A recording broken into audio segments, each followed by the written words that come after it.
Kami dari Pasca Sarjana UIN Araniri akan menyelenggarakan konferensi internasional dalam bidang peradaban Islam atau ICONIC International Conference on Islamic Civilization. Ini adalah konferensi internasional yang ketiga dan mungkin ke depan setelah ini akan diselenggarakan secara 2 tahunan.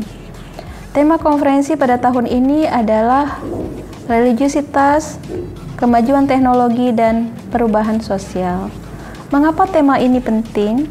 Karena kami berpikir bahwa persoalan-persoalan yang berkenaan dengan agama, religiusitas dalam konteks masyarakat modern itu mendapatkan tantangan.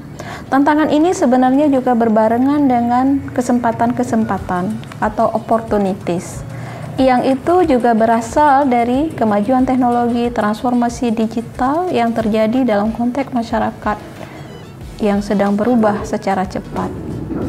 Untuk konferensi ini kami mengundang para pembicara dari luar negeri dan juga para pembicara dari Indonesia untuk berbagi karya, penelitian, dan pengalaman mereka.